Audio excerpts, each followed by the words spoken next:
మాత్రమే మా ఎమ్మెల్యే గారిని ఎందుకు ఇంత కష్టపడుతున్న డిపార్ట్మెంట్ కూడా మీరు చెప్పాలా? మేము పోయే ప్రసక్తి నుంచి నిధి వచ్చే వరకు పోయే ప్రసక్తి లేదు. ఏమైనా కానీ వంట మార్పు అన్నీ పెడతాం మేము.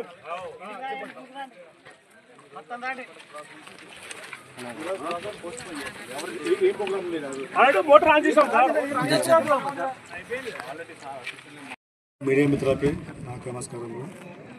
ఈరోజు తుమ్మిల లిఫ్ట్ ఆన్ జరిగింది 7:15కి ఉదయం 7:15కి. దాని తర్వాత మాజీ ఎమ్మెల్యే ఏఐసిసి సెక్రటరీ అంట ఆయన వచ్చి ఆన్ చేసినాడు, మళ్ళీ బంద్ చేసినాడు.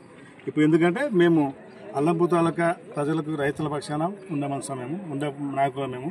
ఎప్పటికిప్పుడు అల్లంపూర్ తాలూకాలో ఈ రైతులు వర్షాలు లేక వారం నుంచి వర్షాలు లేక భూములు ఎండిపోతుంటే వాళ్ళ బాధ తట్టుకోలేక మరి 3-4 రోజులు మేము ఈతోనే కలెక్టర్తో వాళ్ళతో వీళ్ళతో అంతా మాట్లాడి నీళ్ళు పొద్దున ఆన్ చేసేస్తే సంపర్కం ఆపేసాము. ఇది పద్ధతి ఏమన్నా తెలుసుకొని. ఇంకోటి ఈ అల్లంపూర్ తాలూకా ప్రజలు కూడా గమనిస్తున్నారు. ఈ రాజకీయం చేస్తే రాజకీయం చేయకండి. రాజకీయం అందుకు వాళ్ళకి చెప్తున్నానంటే రాజకీయం చేయకుండా ఇప్పుడు సంపూత్ కుమార్ ఇప్పుడు నీళ్ళు వస్తున్నాడు. నేను పొద్దున 7:00 నీళ్ళు ఆసిన పొద్దున 7:00 నీళ్ళు ఆసిన. ఇప్పుడు ఏమన్నా ప్రెస్ మీట్లో నీళ్ళు వస్తున్నాడు, వస్తా చూడండి నీళ్ళు వస్తున్నాడు, నీళ్ళు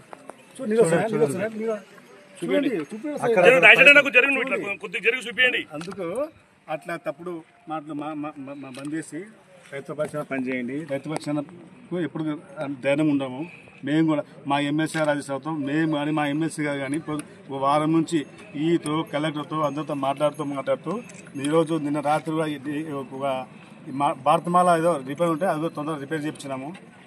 నేను రాత్రి ఈగతో మాట్లాడాను. ఈగాడు కూడా పొద్దున 7 గంటల కంటే రండి సార్ 8 లిఫ్ట్ ఆన్ చేయని చెప్పాడు. ఆన్ చేసాం. ఇప్పుడు పొద్దున ఆన్ చేసి సంపర్కం వచ్చి ఆఫ్ చేసాడు. ఇది ప్రజల పక్షాన తప్ప కదా, అది ప్రజలు ఉసురు కొట్టుకుంటుంది. ప్రజలు అయ్యో రామచంద్ర అని కొట్టుకుంటాం వర్షంలాగా. చూడండి రైతులు ఏమున్నాయా, ఏమి లేవు. బీర్లు ఎందుకు అట్లా చేస్తారు? అందుకనికే ఒక్కసారి చూడండి. ఇంకోటి చిన్నది కూడా అప్పుడు చిన్న సరే ఆయన ఒక ఎమ్మెల్యే కాదు, ఒక వార్డు మెంబర్ కాదు, ఎట్లా ఏ మొక్క మట్టుకొని వచ్చి మీ ప్రజల మీద వచ్చి ఆ ఫోటో పోతారు మీరు? మీకు తెచ్చు కదా మీకు ఒక వార్డు మెంబర్ ఏమైనా ఇంకోటే తప్పు కదా. అది ఏ మొక్క మీద పెట్టుకొని ముందుకు వచ్చి నువ్వు ఇట్లా ఆన్ చేస్తున్నావు. ఆ చిన్నవారు కూడా నీకు ఏముంది దానికి? నువ్వు వార్డు మెంబర్వా ఇంకో ఏ విధంగా పోతావు నువ్వు? ఏ విధంగా చిన్నగా ఆన్ చేస్తావు కూడా? మేము కూడా ఆ రోజు కూడా నువ్వు వదిలినావు ఒక రైట్. మేము ఆ రోజు మేము అందుబాటులో లేము. ఆ రోజు అసెంబ్లీలో ఉన్నాము. మేము కూడా ఏం అడ్జస్ట్ చేయలేదేమో. ఎప్పుడు అప్పించాము సార్ రైతులకి. నువ్వు ఇచ్చిన ఒకటే మేము ఇచ్చినట్టే రైతుల కోసం ఎప్పటికీ మేము అందుబాటులో ఉంటాము, అందుబాటులో చేస్తాము. అందుకొరకే ఇట్లాంటివి రైతుల మీద రాజకీయం చేయకండి. మీకు దయచేసి మొత్తం రైతులకు మంచిగా ఉండాలి. రైతులు బాగుంటే మనం బాగుంటాము. అందుకోకే ఇప్పుడు కూడా కలెక్టర్తో 3 సార్లు నాశనం పట్టినా, కలెక్టర్తో పట్టినా, డిఎస్పీతో ఏసీపీతో పట్టినా. పొద్దున 7:00కి ఆన్ అయితే నీళ్ళు ఇంత నీళ్ళు రాకుండా ఎట్లా చూడండి. రైతులకు ఇప్పుడు రైతులు నీళ్ళు పోతున్నాయి. కాలువ నీళ్ళు కట్టుకుంటుండ్రి, ఇంత నీళ్ళు కాలే. దాదాపు 2 గంటలు అవుతుంది, 2 గంటల పైన అవుతుంది. అక్కడ నీళ్ళు ఆఫ్ చేసినారు. అసలు మన అడ్డం వేసినారు. అడ్డమాట నీళ్ళు ఆగకుండా. అంటే రైతులు బతకొద్దా? నీళ్ళు కట్టుకోద్దా? రైతులకు నీ కడుపు మంటానికి ఎందుకని కదా. రైతులు ఈరోజు రైతు బాగుంటే మనం బాగుంటాము, మనం బాగుంటే రైతు బాగుంటాం. రైతులు బాగుంటే మనం బాగుంటామయ్యా. చూడండి మీకు కూడా దయచేసి చెప్తున్నా, ఒకసారి చూడండి. మీరు కూడా ఈ జనాల్లోకి ప్రభుత్వానికి అంత దృష్టి తీసుకుపోండి. పొద్దున 7:00 ఆనేసిన, పొద్దున 7:00కి ఇంతవరకు నీళ్ళు కాలే. వితిన్ 20 నిమిషాలు వస్తాయి నీళ్ళకి, 15 నిమిషాలు వస్తాయి. ఇంతవరకు నీళ్ళు కాలే. చూడు ఈ కలెక్టర్ కానీ ఎస్పీ కానీ మీరు పోండి ఎందుకు పోతాం? మేము కూడా మీ ప్రజాపక్షాన ఉండమేము, ప్రజల కోసం పనిచేస్తాము మేము. కనుక దయచేసి మీరు రైతుల మీద రాజకీయం చేయకండి. ఈ అల్లంపూర్ తాలూకా రైతు మీద పనిచేయకండి.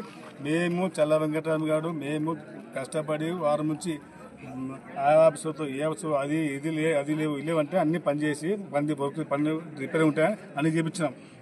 అని చెప్పి పొద్దున మేము ఆన్ చేస్తే ఇప్పుడు నీళ్ళు లేవు, మళ్ళీ అడ్డుకుంటాం నీళ్ళు. అది మంచి పద్ధతి కాదు. అందుకు మీకు దయచేసి చెప్తున్నా, ఈ పద్ధతి మానుకోండి మీకు అని చెప్తున్నా.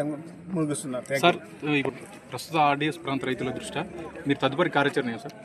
రేపు ఆర్డీఎస్ అది కూడా మనము 99 ప్యాకేజ్ తీసుకొని మల్లమ్మకుంట అది కూడా మల్లమ్మకుంట ఉందా త్వరలో పూర్తి చేసాము. అది కూడా దాని శాంక్షన్ వచ్చేసింది. త్వరలో కూడా ఈ సంవత్సరంలో కూడా అది కూడా పని సాధించడం చెప్తున్నాం. ప్రస్తుతం ఈ సాగు కూడా నీరు రావట్లేదు కదా, ఇప్పుడు ఒకవేళ దానిపై మీరు ఏమో చేయగలుగుతారు? నెక్స్ట్ పొద్దున 7 బావ కాశాను, ఇంతవరకు నీళ్ళు ఆనగల. ఈ నీళ్ళు ఆనగానే పోతా, ఈ రైతుల శ్రేణులో ఉంటే పడుతూనే పోతా, అంతే పోనీ ఈయన ఉంటాము. అవసరం అయితే టెంట్ వేసుకొని ఇక వంట ఏమవుతాము.